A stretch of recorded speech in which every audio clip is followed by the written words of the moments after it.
Hermanos, Dios lo bendiga a todos en el nombre del Señor Jesucristo. Esta es la tercera entrega de la serie Los Vendavales de la Vida. Y así queremos significar a tormentas, problemas, dificultades, a saber, circunstancias que nos producen miedo, angustia, estrés, que nos obligan a luchar, a tomar decisiones. Por ello es que se nos intenta edificar o digamos, educar partiendo de las Escrituras, porque sí o sí, vendavales llegarán a la vida de cada ser humano. Ya sabemos, repito, situaciones difíciles donde se ven comprometidas nuestras emociones. Repetiremos que el miedo, la desesperanza en sí misma son reacciones naturales a nuestra humanidad. ¿Qué implica esto? Que todos en algún momento vamos a tener esto, ¿ya? Y no se dejen mover por neófitos cuando le dice que el creyente no puede tener desesperanza, el creyente no puede tener miedo, porque el creyente es un ser humano común y corriente, sujeto a pasiones. Y estos son pasiones. Bueno, pues, pero por eso es que debemos aprender a templarnos, pues las decisiones que surjan en esas épocas tormentosas, escúcheme, dan inicio a nuevos escenarios de vida, para bien o para mal. Por ello, repito, es urgente que aquel que ya se reconoció como nacido de nuevo tenga, gane, asimile sabiduría escritural. En la entrega pasada establecimos la siguiente interrogante: ¿qué alimenta las tormentas de nuestra vida? Y respondimos que hay dos frentes: el externo o las circunstancias de vida que vienen a nosotros, y hablamos del interno. Con respecto de este último, explicamos que nos estábamos refiriendo a las malas decisiones de nuestro propio corazón, de nuestra mente, que suele, dado nuestra naturaleza caída, acoplarse magníficamente, escúcheme por favor, acoplarse magníficamente a la necedad, a la ignorancia y o a la terquedad, aliándose así a las tormentas, digamos a las crisis externas. Pero hay ocasiones, como la que vamos a ver el día de hoy, que la tormenta no empieza en lo externo, sino empezó en el corazón del profeta Jonás. Y esta tormenta fue tan fuerte que zarandeó completamente su vida. Y usted dirá, qué pena, ¿no? Pero no hay que tener pena, porque Dios lo permitió, y mediante el zarandeo que vemos en Jonás podemos aprender muchos principios para nuestra propia vida. También ya hemos sustentado que las palabras del apóstol Pablo, situadas en Filipenses capítulo 4, versículo 9, lo que aprendiste, recibiste y oíste y viste de mí, esto va a ser, y el Dios de paz estará con vosotros. Y esto nos da tenor a hablar que nosotros podemos aprender de los problemas, de las virtudes, de los defectos de nuestro hermano del pasado, porque cuando encaramos este versículo no solamente tenemos que hablar de doctrina, sino de las prácticas que ellos realizaron, porque no se olvide, por favor, todos sin excepción, los de las épocas bíblicas y nosotros somos seres humanos comunes y corrientes. Sin más, en esta porción introductoria, entremos al cuerpo de este mensaje, donde hoy día vamos a intentar responder el siguiente cuestionamiento. ¿Por qué suceden las tormentas en nuestra vida? ¿Por qué suceden las tormentas en nuestra vida? Y el primer punto a tratar es cuando Dios decide probarnos y nosotros rehusamos su examen. Escúcheme. Cuando Dios decide probarnos y nosotros rehusamos su examen. De hecho, que estamos hablando de un verdadero nacido de nuevo. Porque Dios no prueba a los incrédulos. a las personas que todavía no conocen a Cristo, les lleve el mensaje de la salvación, crea circunstancias en su vida para que escapen del infierno. Pero aquellos que ya son salvos, Dios decide probarlos. ¿Y cuándo empieza la tormenta? Cuando nosotros rehusamos ese examen. Jonás, capítulo 1, versículo del 1 al 3.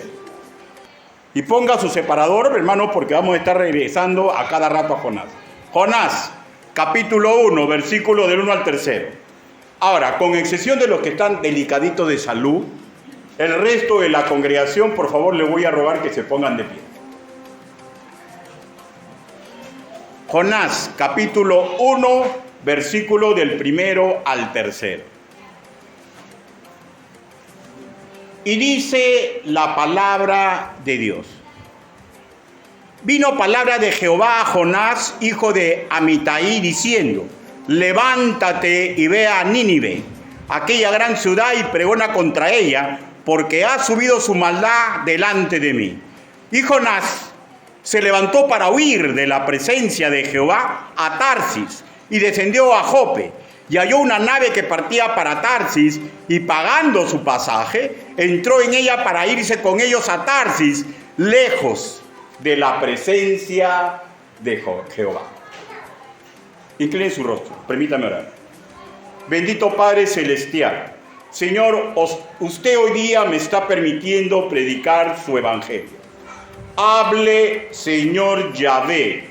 Permita que el trabajo que he realizado, Señor, sea entregado a usted, mi Dios Santo, y que aquellos que escuchan, y yo, mi misma persona, aprendamos, Señor, sobre lo que le pasó a Jonás. Ayúdenos, papito lindo. Le pedimos así en el nombre bendito, precioso y poderoso del Señor Jesucristo. Amén. Por favor, tomen asiento. El primer punto, cuando Dios decide probarnos y nosotros rehusamos su examen. Y primero vamos a establecer un punto lógico, y hermanos míos, que es fácilmente comprobable por el método pedagógico en cualquier nivel de la educación. Los niños, los aprendices, los discípulos, los profesionales, periódicamente son sometidos a prueba para optimizar los objetivos que se traza cada organismo o entidad responsable de una meta trazada en el cual ese individuo pertenece. ¿Ya? Ahora, lo caótico en el sistema se da, escúcheme por favor, porque con principios bíblicos podemos darnos cuenta de lo que sucede en nuestra sociedad. Lo caótico se da cuando el individuo se niega a rendir examen. ¿Se dan cuenta? Cuando un individuo se niega a rendir examen, comienza lo caótico en el sistema pedagógico. Miren, qué interesante, ¿no? De la Biblia deducimos las cosas que suceden en una nación. Simple como el agua. Bueno, y Dios probó la servidumbre de Jonás y le demandó una acción por realizar. Nuevamente leamos el versículo 2. Levántate y ve a Nínive, aquella gran ciudad, y pregona contra ella, porque ha subido su maldad delante de mí. Bueno, eso es lo que le manda, ¿no? Ahora, pero en primera instancia, la primera interrogante por contestar sería: ¿quién es Jonás? Versículo 1. Vino palabra de Jehová a Jonás, hijo de Amitai, diciendo. Ahora, el versículo 1 responde que fue hijo de Amitai. De su progenitor no se sabe mucho, casi nada. Solamente que su nombre significa estabilidad, porque era amante de la verdad. Está sobreentendido de la verdad que venía en las Escrituras. Y además porque era un israelita muy confiable. Pero solo lo comparto como dato, ¿ya? Y no más. ¿Por qué como dato? Porque de hecho, de un padre así, tiene que salir algo bueno en el hijo, pues, ¿no? Algo bueno en el hijo, ¿no es cierto? Ahora, quiere decir que Jonás tuvo una crianza mediana, o sea, aceptable. No podemos decir superior ni inferior, aceptable, porque su padre se sobreentiende que cuando uno le pone nombre a un hijo, ya va detrás de que esas características que uno ha puesto, su hijo lo logre. Esa era la mentalidad judía. Y eso debería ser la mentalidad de nosotros, ¿ah? No pongamos nombre porque qué bonito suena. Qué bonito suena, ¿no? Bueno, pregunto, simplemente pregunto. ¿Está usted recibiendo una buena educación para cuando inicie su propia tormenta? ¿O podría ser, se está usted dejando educar? ¿Ah? O también podría ser, ¿qué aprecian nuestros hijos cuando vienen dilemas a nuestra vida? O también otra pregunta podría ser, ¿qué aprenden de nosotros? ¿Alguna vez han visto ustedes un dilema en su pastor? Puede que sí, como puede que no. Pero van a verlo. Y van a tener que aprender cómo yo los resuelvo. ¿Se dan cuenta? Es así. La vida es así. Cada quien sabe su propia verdad. Pero creo que todos los que estén en este auditorio debemos estar de acuerdo que es muy importante la educación. La que damos, la que recibimos, y también comprendamos lo siguiente, acostumbrémonos, si usted se sabe nacido de nuevo, que sí o sí va a ser probado de lo alto, y esforcémonos para hacer lo correcto. No rehuyamos, escúcheme por favor, no rehuyamos a sitios donde claramente se predica la verdad pura, verdadera, pero que duele al corazón humano. No se aleje de un sitio donde se predica correctamente la palabra de Dios. ¿Saben por qué? Porque esa palabra de Dios, cuando es predicada correctamente, acostumbra el Señor mediante esa palabra tumbar edificios que se oponen contra Él. Sobre las pruebas a las cuales nos somete Dios, no son para que Dios se entere de nuestra realidad, pues Él es omnisciente, todo lo sabe, sino para que, escúcheme, para que nosotros sepamos nuestro verdadero nivel espiritual y doctrinal, y para que comprendamos lo que nos está faltando, para optimizarnos, y permite que pastores y maestros nacidos de nuevo aprecien el proceso para que disciernan dónde tienen que apuntalar pedagógicamente y en oración en beneficio de tal o cual congregante. Porque toda persona que congrega en un sitio respectivo está bajo la protección pastoral. ¿Y saben qué? Esto que les estoy diciendo cansa. Cansa, hermanos míos, requiere un esfuerzo titánico, podríamos decir. Por eso que los pastores, los maestros, necesitan ser apoyados en oración. Pero por igual, se nos pide hacerlo y no existe un camino alterno. Regresemos a Jonás. Galileo ejerció su labor profética durante el reinado de Jeroboam II, rey sobre 10 tribus de Israel. Ya sabemos, se habían separado, ¿no? 10 tribus, y el nombre de ese reino era Israel. Y de hecho, él ejerció al interior del pueblo de Israel, lo que es sumamente interesante, que las escrituras callan de toda su actividad como profeta dentro de Israel. Y el Espíritu Santo cree conveniente, o sea, la divinidad en pleno mediante la persona del Espíritu Santo, cree conveniente que nosotros recordemos a Jonás por su desempeño en el encargo a Nínive hacia un pueblo gentil. Interesante, ¿no? A mí como me gustaría que ustedes me recuerden por lo que yo hice en la iglesia, ¿no? Cuando pasen los años, ¿no? Y ya, no, el pastor no le decía así, no, pero qué interesante. Dios no permitió que lo recuerden por lo que él hizo dentro de Israel, sino por lo que hizo fuera de Israel, ¿no? Interesante, ¿no? Como Dios en su soberanía va designando todas las circunstancias de vida de un creyente. Bueno, pues, nuestro hermano en la fe de nacionalidad argentina, Carlos Alejandro Morris, en su obra Los mensajes de los profetas menores, le da a Jonás el siguiente sobrenombre: el profeta patriótico, así le llama él. Y al parecer Jonás tiene bien puesto este sobrenombre. ¿Por qué? Porque él tenía un fervor por Israel. Y por este fervor por Israel cometió un error pecaminoso. Fue en contra de la voluntad de su amo y Señor, que para los enviados suyos tiene que ser sumamente claro. Para cualquier creyente en cualquier época, este es un mandato imperativo de Dios. Romanos capítulo 3, versículo 29.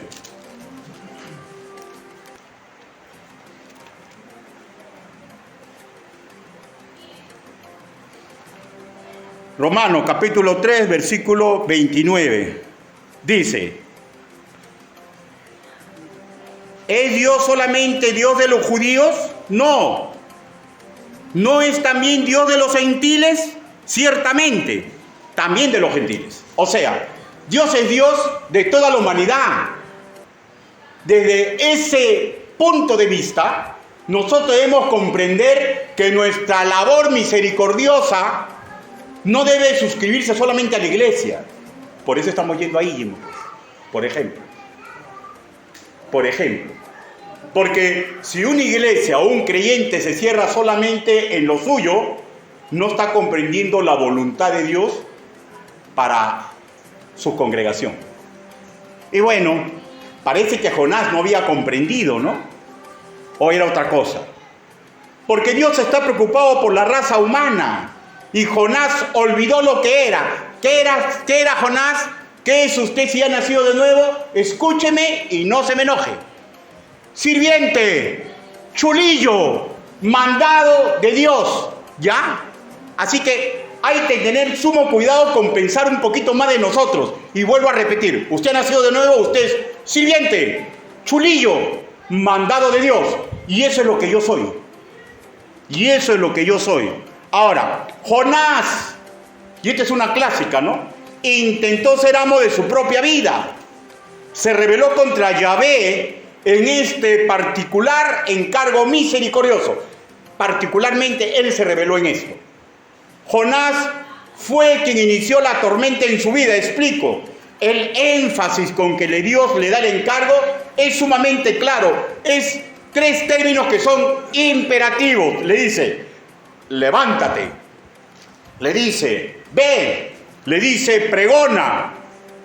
¿Por qué? Porque el corazón de Dios estaba dolido y herido por lo que estaba ocurriendo en Nínive. En el versículo 2, en su segunda parte, en Jonás capítulo 1, versículo 1, en su segunda parte dice: porque ha subido su maldad delante de mí. Pero por igual, Jonás sí se levantó, sí fue, pero no a Nínive. No fue a pregonar la voluntad de Dios, sino fue a esconderse de él. Escúcheme, como si esto fuera posible. Nínive, por aquel entonces, vamos a analizar por qué lo hizo, ¿no? Nínive, por aquel entonces, era un peligro militar para la nación de Israel. Eran feroces, excelentes guerreros, pocos guerreros como los asirios de esa zona. Y bueno, caería pelo que Dios los diezme. Caería pelo que Dios los destruya. Sería un problema menos para Israel. Repito, en este caso muy especial, Jonás fue el que inició la tormenta en su vida por no estar dispuesto a aceptar la visión divina que lo implicaba.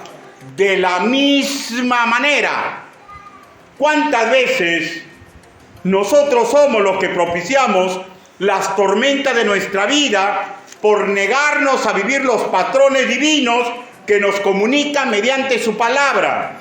Hermanos, los planes divinos suelen ser muy duros, suelen tumbar los deseos del corazón del creyente. En el caso de Jonás, su deseo, su fervor patriótico, él más o menos pensaba así: si no predico a los de Nínive, ellos no se arrepentirán, Dios lo destruirá y enemigos menos. ¿Cuántas vidas vamos a ahorrar en el futuro cercano o lejano de Israel? un pensamiento sumamente lógico, ¿no? Ustedes saben que yo he sido policía, ¿no? 30 años de policía y casi la mitad luchando contra la subversión. Pero mi pensamiento no tiene que ser de un estratega. Mi pensamiento tiene que ser el de un sirviente de Dios. ¿Ya? Y un sirviente de Dios tiene que someterse a la voluntad de Dios sobre lo que a él le parece. ¿Por qué sabemos que más o menos así pensó Jonás?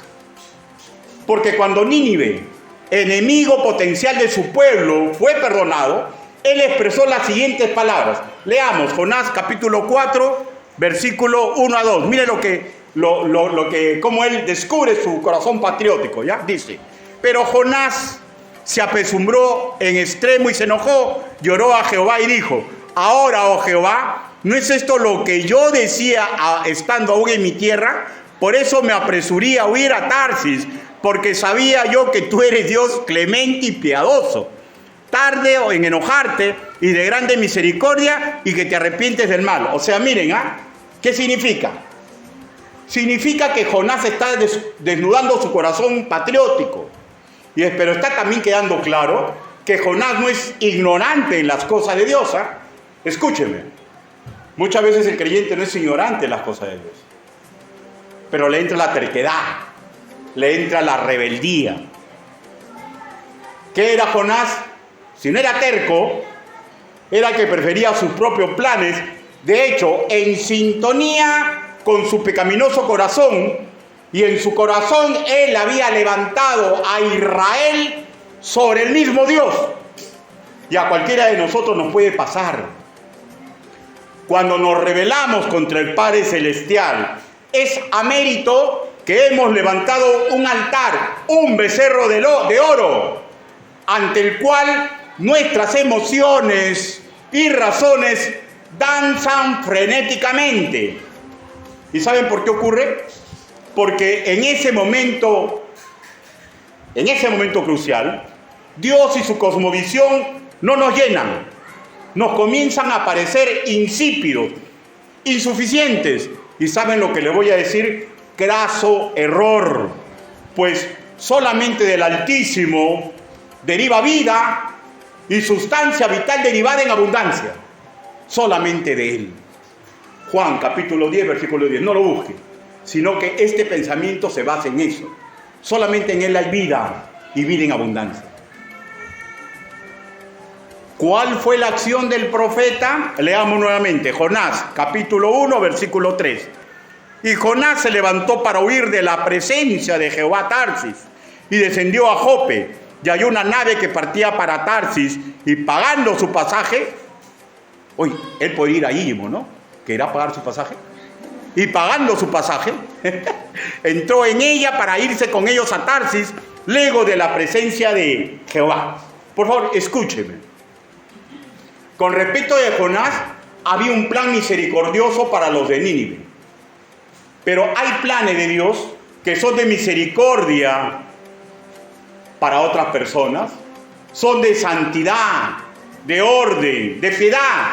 ¿Y saben qué? Muchas veces nos negamos a obedecer, pero por igual, sabiendo que no podemos ganarle, sale en nosotros el proyecto de alejarnos, como fugando de él. Crédulamente pensamos que ahora sí nos va a ir mejor. Hermano, escúcheme, es una simple ilusión, porque ningún rebelde, ningún terco le puede ir bien. Ni algún rebelde ni ningún terco le puede ir bien. Explico. Hay veces, con casos particulares, hay veces que nos molestamos con los límites morales que Dios nos pone. Por ejemplo, no te unas con yugo desigual. Hay veces nos molestamos con los límites morales que Dios nos pone.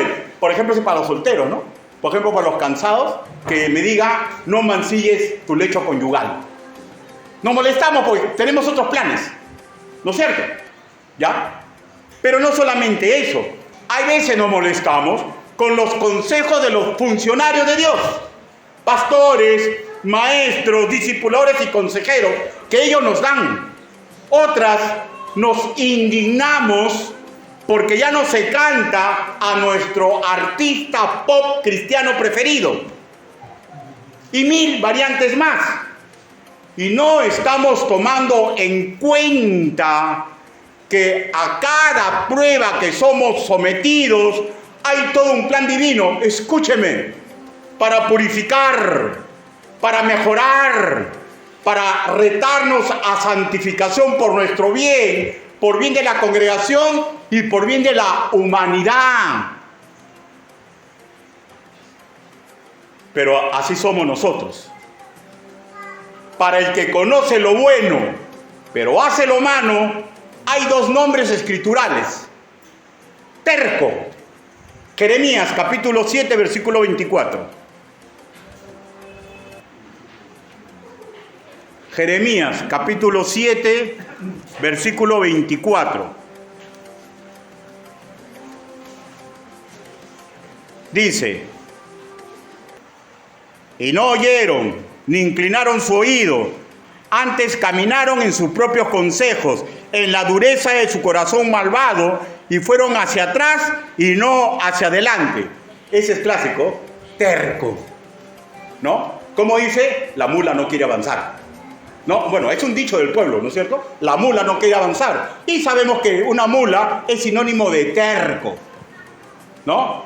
Pero no solamente eso, el otro es rebelde. Por favor, no se enoje conmigo, ¿ya? No se enoje conmigo. El otro es rebelde. Jeremías capítulo 6, versículo 10. Dice: ¿a quién hablaré y amonestaré para que oigan? He aquí que sus oídos son incursisos y no pueden escuchar. He aquí que la palabra de Jehová les es cosa vergonzosa. No la aman. Eso es ya cuando un creyente entra en rebeldía, ya no ama la palabra. Se le espanta la palabra. Le espanta la palabra. Pero ¿saben qué? Dios sabe. Por favor, escúcheme. Escúcheme y ábrase bien los oídos.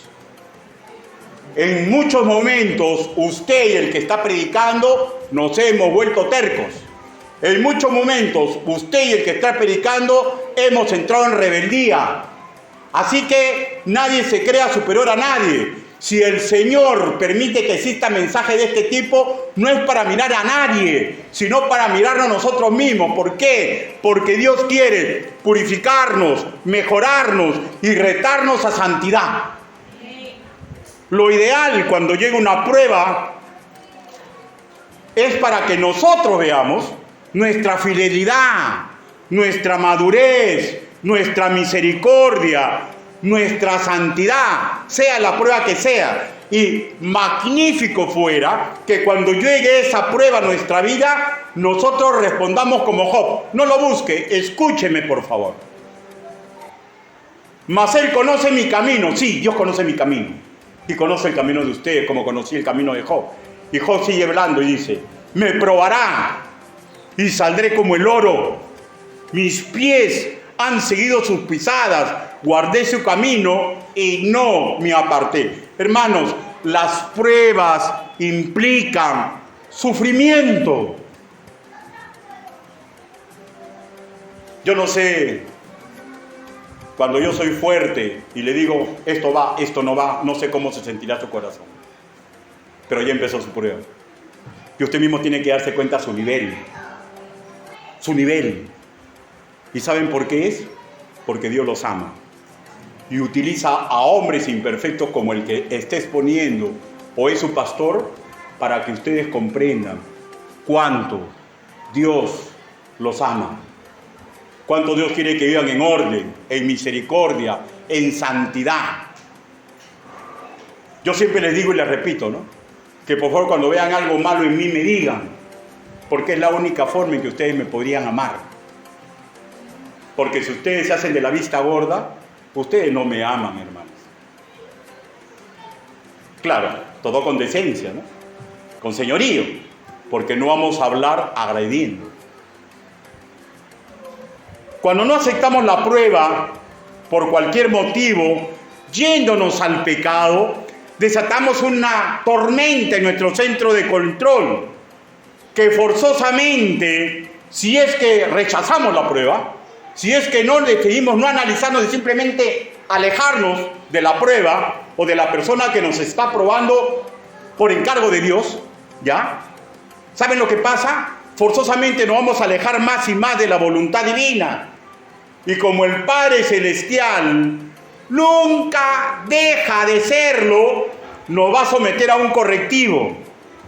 Y ya depende de nosotros hacer lo correcto, escúcheme, o entercarnos. Lo que nos lleva al segundo punto, del por qué suceden las tormentas. Dios somete a disciplina para regresarnos al rumbo correcto. Si alguien tiene toda la prédica, me la pide, y se lo mando por su WhatsApp, para que le estudie. ¿Ya? Dios nos somete a disciplina para regresarnos al camino correcto. Jonás, capítulo 1, versículo 4. Pero Jehová hizo levantar un gran viento en el mar, y hubo en el mar una tempestad tan grande que se pensó que se partiría la nave. Hermanos, por favor, escuchen. Muchas veces olvidamos quién es el alfarero de nuestra vida y nos negamos a que rompa algunos proyectos nuestros. Y nos olvidamos que sus proyectos y sus planes son perfectos y que los nuestros necesitan mejorar. Me olvidaba decirte que cuando no sirven, Él los va a intentar romper. Y a veces nosotros no queremos que los rompan, como Jonás. No queremos que los rompan. Dios ya nos da indicación con voz audible sobre su santa y perfecta voluntad. Todos sus planes, sean de misericordia, sea de orden, sea de santidad, están impresos en las Escrituras. El hacedor puede usar una tormenta cuando sus suaves susurros son desoídos. ¿Por quiénes? Por sus enviados. Porque todo nacido de nuevo, repito, es chulillo, obrero de Dios. Todos sin excepción. Leamos el versículo 5 en su segunda parte. Dice: pero Jonás había bajado al interior de la nave y se había echado a dormir. Es interesante, ¿no? La analogía. ¿Saben qué es lo interesante de esta analogía que voy a darle? Que en la tormenta Él está descansando. ¿Y saben qué? A veces, cuando viene la tormenta a nuestra vida por nosotros mismos, estamos como aletargados por nuestro propio sueño, por nuestro deseo, por nuestra visión. ¿Y saben qué? Escúcheme, porque le estoy predicando con el corazón en la mano. Complicamos a nuestros seres queridos, a aquellas personas que confían en nosotros, a aquellas personas que nos quieren ayudar. Versículo 5 en la primera parte. Y los marineros tuvieron miedo, y cada uno clamaba a su Dios y echaban al mar los enseres que había en la nave para descargarlo de ellos. Ahora leamos el versículo 6. Y el patrón de la nave se acercó y le dijo: ¿qué tienes, dormilón? Levántate y clama a tu Dios. Quizá Él tendrá compasión de nosotros y no pereceremos. Nuestro hermano en la fe, Carlos Alejandro Morris, argentino él, ¿no? Cuando comenta sobre esta tormenta, sobre este versículo, da el siguiente paralelismo: que necesitamos tomar atención de las amonestaciones que se nos dan, pues de lo que se trata es que despertemos de nuestro letargo y pasividad. Amonestaciones, y ya no estamos hablando ahora de la voz de Dios, sino seres humanos que Dios en un momento determinado usa para que despertemos de ese sueño, de esa ilusión, de ese desorden, de esa falta de santidad, de esa falta de misericordia. Y hay veces las palabras son fuertes. ¿Por qué? ¿Porque me quiere dañar? No, porque te ama. Y Dios está usando a esa persona para que despiertes de un sueño insano. Y continuamos, hermanos. Charles Spurgeon convertando este versículo, afirma que un creyente despierto tiene plena conciencia de la realidad de las cosas espirituales y no toma las fantasías, la ficción, sino que actúa determinado a servir a Dios. A veces he escuchado de algunos jóvenes: ese es un buen partido y yo me voy a casar con él. No me interesa lo que diga mi papá, lo que diga el pastor. Fantasía, ilusión. Porque la Biblia dice: no te unas con yugo desigual. Simple y llano. El creyente que está despierto actúa determinado a servir a Dios. Y es imposible servir a Dios si ignoramos olímpicamente su palabra. Explico. Mis y sus fantasías son incorrectas cuando rebasan la moral y ordenamiento jurídico de Dios. Mi rebeldía, escúcheme, su rebeldía solamente es correcta cuando es contra el mundo y su sistema pecaminoso por hacer. Ejemplo, yo soy abogado, ¿cómo se llaman los abogados cuando recién empiezan? Antes de bachiller. ¿Ah? ¿Cómo? Practicante, ya vamos a poner, practicante. Yo estoy practicando en una empresa y viene el gerente, todos abogados, y dice: hoy día hemos hecho una labor extraordinaria y vamos a comer. Pero, señor, yo no tengo plata, yo soy practicante. No te preocupes, la empresa pone todo. Vamos. Y vamos a comer, yo contento, no soy el creyente Ricardo, va a comer, bacán, qué chévere, comer de bajada. Pollito con papas. Y bueno, pues voy a comer. Pero de repente el gerente me dice: Ricardo, has hecho una excelente labor. Sírvele un vaso de whisky a Ricardo. Salud, hoy día te vas a hacer hombre. Perdóname, señor, yo no tomo. ¿Cómo que no tomas? Si eres practicante, yo soy tu jefe, estoy diciendo que tomes. Perdóneme, señor, pero yo no tomo. Y todos los amigos comienzan: te va a despedir, te va a despedir, te va a despedir. El creyente que vive una realidad no vive de fantasías. Porque ese trabajo yo lo he conseguido porque Dios lo ha permitido. Y si Dios permite que me saquen. Pero mi moral no puede descender. ¿Comprende lo que es una fantasía de una realidad? Bueno, pues, y lo mismo para los amores, lo mismo para cualquier situación donde la palabra habla con claridad. Escúcheme, por favor. Si contrariamos sus divinos planes de misericordia para con otros, si contrariamos sus planes divinos para nuestra propia santidad, si contrariamos sus planes para ordenar a la iglesia local, si contrariamos los planes de lo alto para educarnos en Él, no lo estamos sirviendo. Respiramos, vemos, nos movemos, pero escrituralmente estamos dormidos espiritualmente.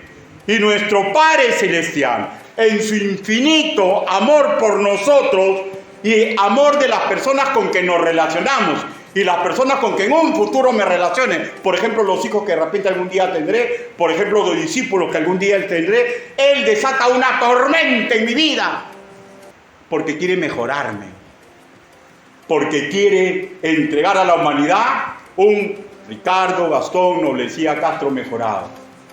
Y como estoy siendo rebelde, Él nunca va a dejar de ser mi Padre. Y como ya pasó la etapa de hablar en susurros, desata una tormenta en mi vida, pues me está castigando.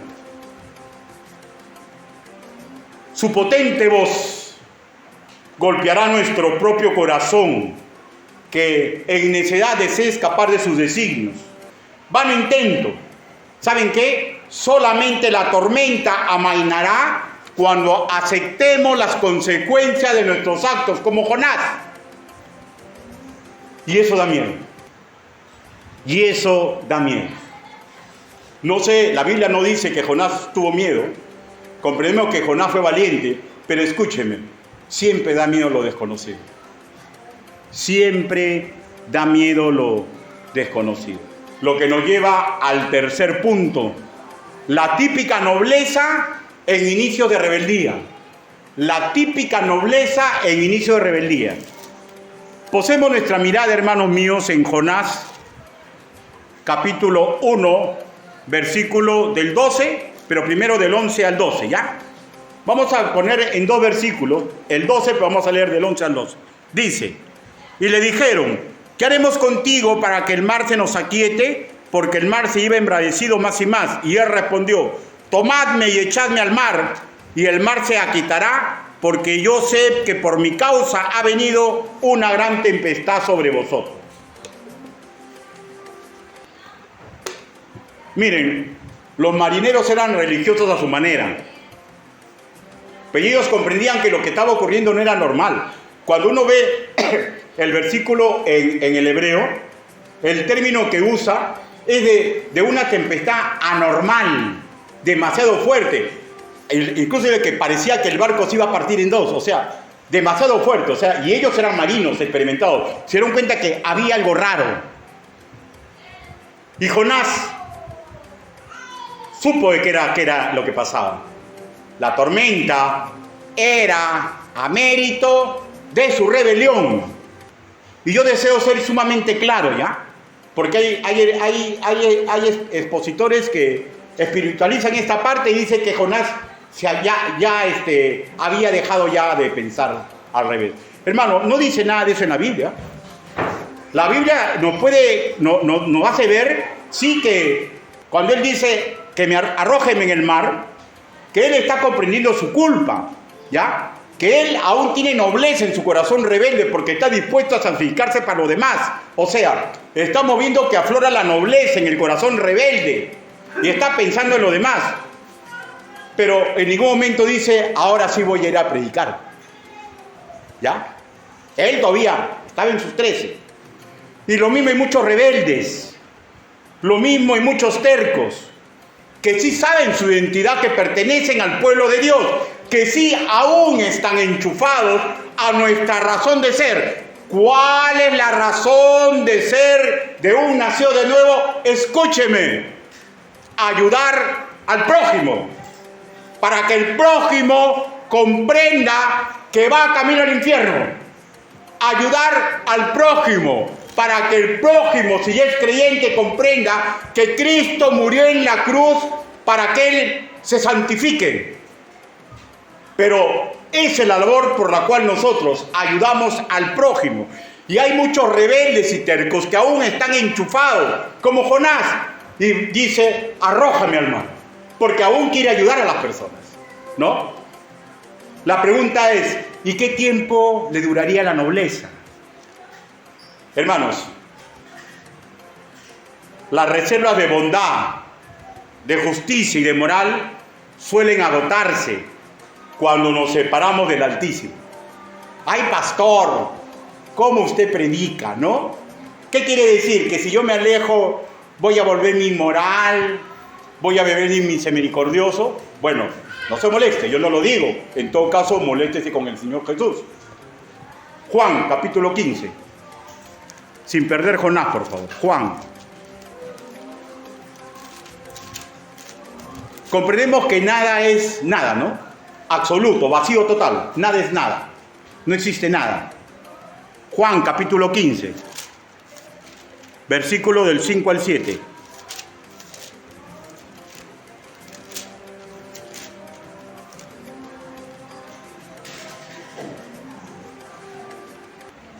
El Señor Jesús dijo, yo soy la vid, vosotros los pámpanos. El que permanece en mí y yo en él, este lleva mucho fruto. Escuche, porque separados de mí, nada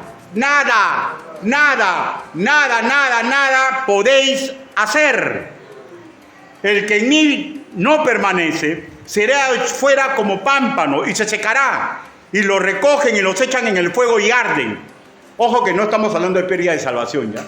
Si no sabe que estamos hablando de que un creyente al final, dado su terquedad y su rebeldía, significa pisado por los hombres. porque ya se vuelve una marioneta del mundo. Tarde o temprano eso llega. Tarde o temprano eso llega. 7. Si permaneceréis en mí, mis palabras permanecen en vosotros, pedid todo lo que queréis y os será hecho. Hermanos, a tal nivel llegamos que llega un momento, miren, cuando alguien me dice, pide al hermano que ore por ti, y ese hermano no congrega en ningún sitio, ¿para qué le voy a pedir? Si sus oraciones no llegan al trono de la gracia. No llegan.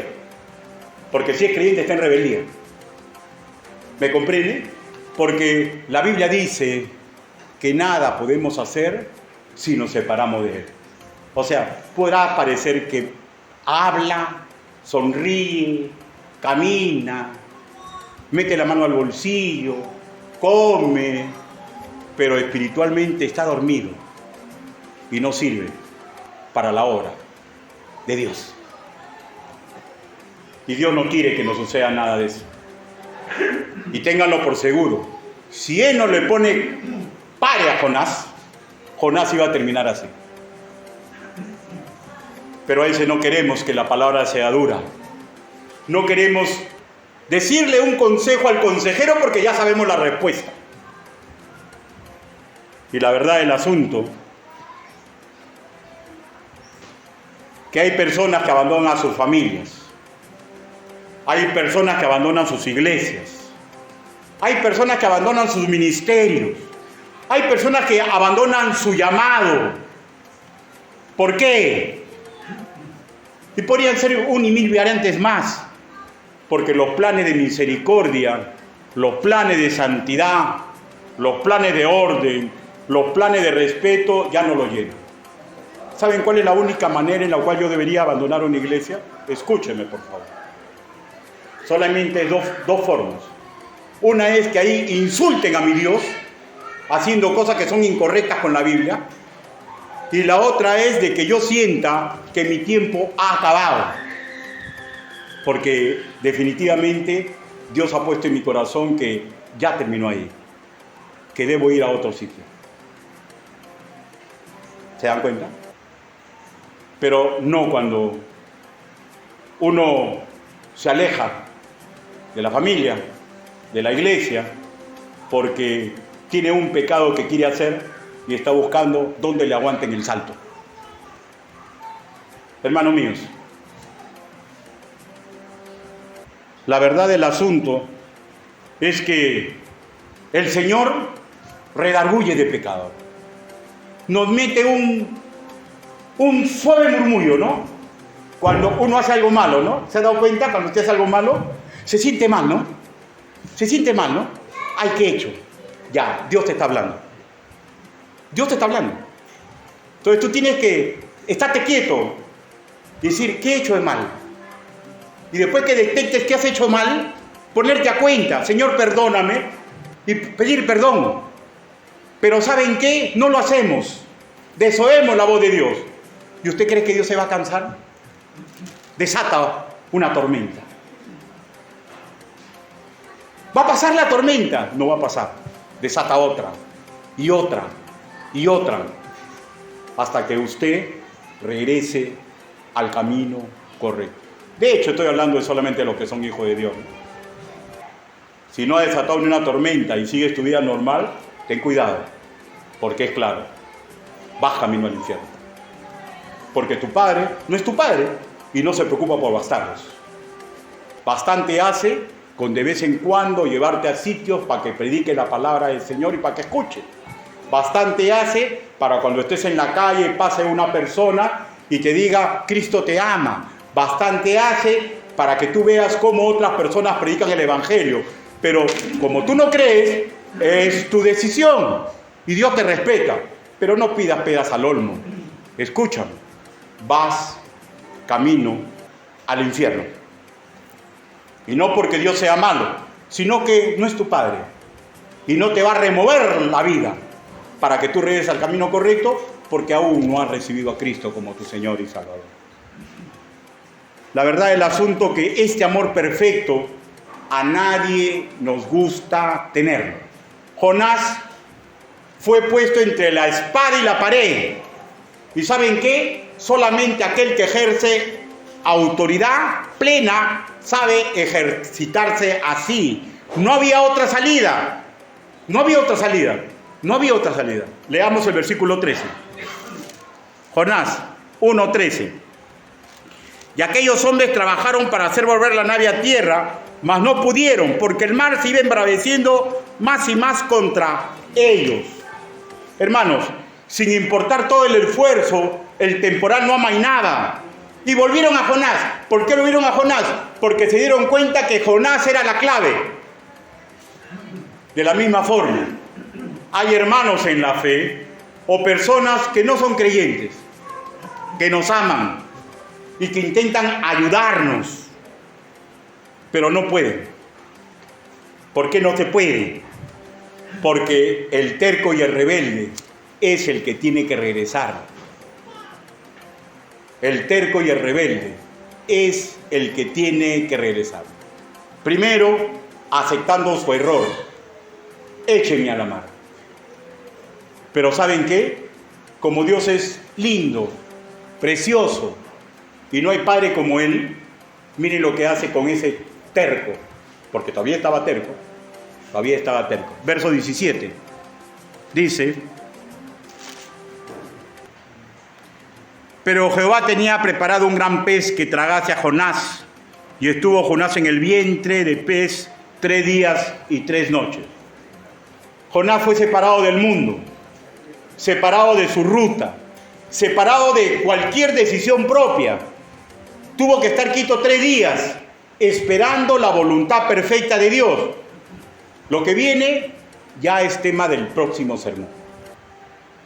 Conclusiones. Primero, la tormenta, las crisis para un creyente pueden empezar en circunstancias externas porque Dios tiene un plan perfecto para él. Lo está probando.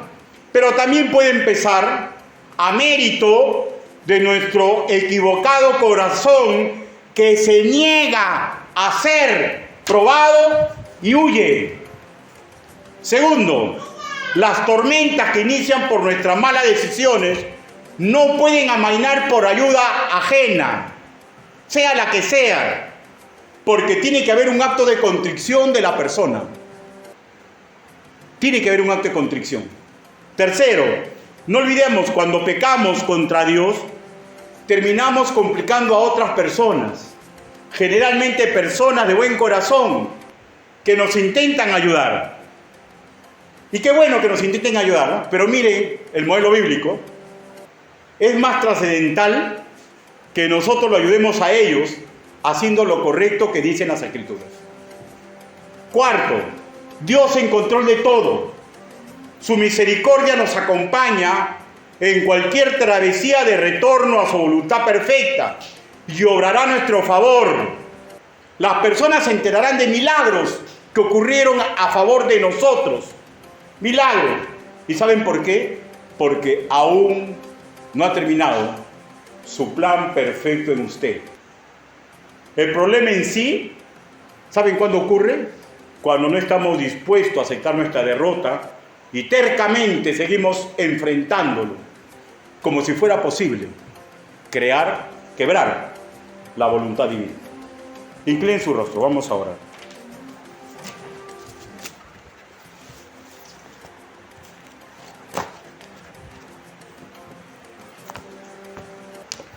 Bendito Padre Celestial,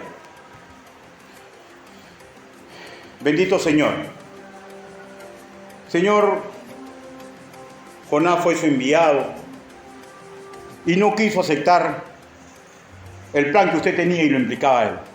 Señor, sus planes de misericordia, sus planes de santidad, sus planes de orden, Señor, nos están marcando la ruta de nuestra vida.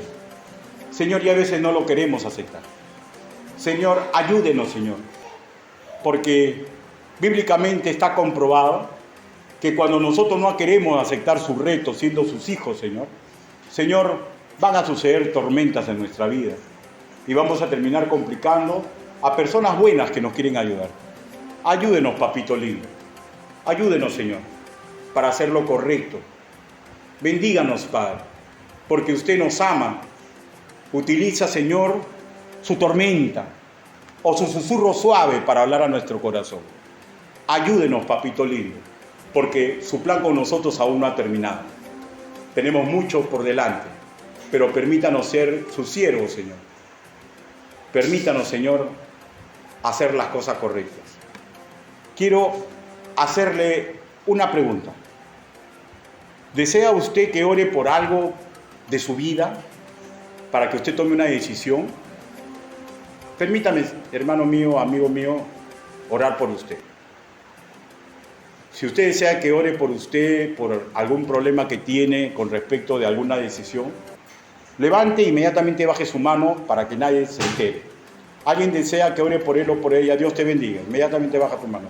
Dios te bendiga, Dios te bendiga, Dios te bendiga, Dios te bendiga. Alguien más, Dios te bendiga. Alguien más, Dios te bendiga. Alguien más desea que ore por él o por ella. Vamos a orar. Bendito Padre Celestial. Señor, usted ha visto las manos levantadas. Señor, cada quien sabe por qué, Señor, ha levantado su mano. Bendígalos y protéjalos, Señor. Bendito Señor. Oramos por las personas que no han levantado su mano, porque comprenden, Señor, que están en un rumbo aceptable. Todos nos sabemos pecadores, Señor, pero comprendemos muchas veces mediante el mensaje que estamos en una ruta aceptable, Señor, pero también oramos porque a veces sucede que no es así, Señor, y tenemos simplemente vergüenza, Señor, para levantar la mano. Señor, si es así, si hay alguien así en este auditorio, Señor, simplemente no ha pasado su prueba, Señor, y tiene que darse cuenta cuál es su realidad. Tiene temor a reconocer su error. Ayude incluso a ellos, Padre, porque no hay intermediario entre usted y nosotros, sus hijos, Señor. Ayúdenos a todos, Señor, para los que estemos orando en particular, Señor, usted nos dé fuerza para hacer lo correcto. Así le pedimos, así le suplicamos, en el nombre bendito del Señor Jesucristo. Amén. Dios lo bendiga, hermano.